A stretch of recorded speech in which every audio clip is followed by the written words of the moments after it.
families of the United Airlines Flight 93 victims gathered in a field of goldenrod, clover and wild carrot to hear wind chimes ring, each symbolizing the voice of a victim aboard the September 11 flight that crashed in a rural Pennsylvania field nearly 16 years ago. The Tower of Voices is the final phase of construction at the Flight 93 National Memorial near Shanksville.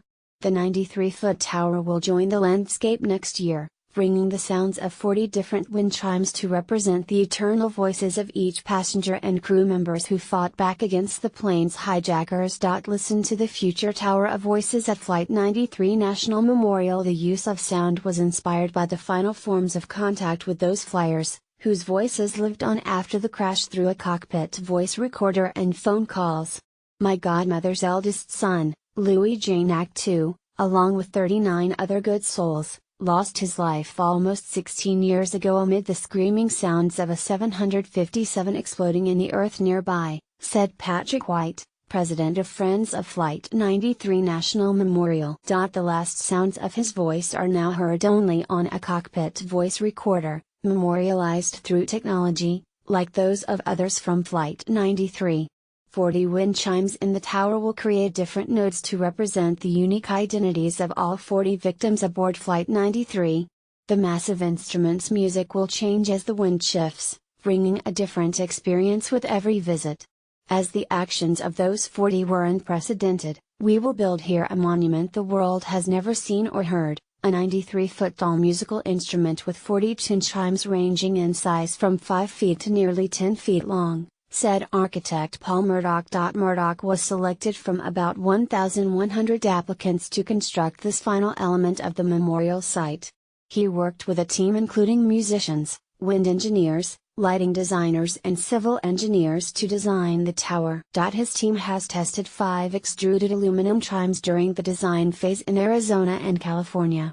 They brought a single chime to the tower's future site on Sunday for family members to ring. The Flight 93 National Memorial is operated by the National Park Service and features several elements to remember what happened on September 11, 2001, in this rural Pennsylvania field.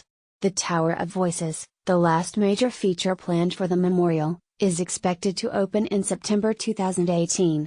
In the final minutes of the flight, the 40 passengers and crew, mostly strangers who had never met before, ordinary men and women from all walks of life, did something extraordinary, said Will Shafroth, president and CEO of the National Park Foundation, the official charity of the National Park Service. They stepped forward, they came together, and then they acted as one to save countless others on the ground. As one passenger told his wife in a final call home, "It's up to us." That was the spirit of Flight 93. That spirit is reflected in the community's response to the September 11 terror attacks.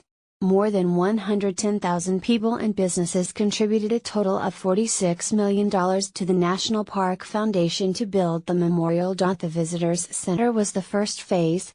It opened in September 2015, offering stories, photos and a timeline of that fateful day. Leading to the center is a black granite walkway along a portion of the flight path and a viewing platform where guests can see the impact site. A memorial plaza nearby features white marble carved with the names of all 40 passengers and crew members. Monday, September 11, is the 16th anniversary of one of the most horrific days in the history of the United States. On that Tuesday in 2001, the extremist group Al-Qaeda attacked the United States by hijacking 4 airliners and crashing them.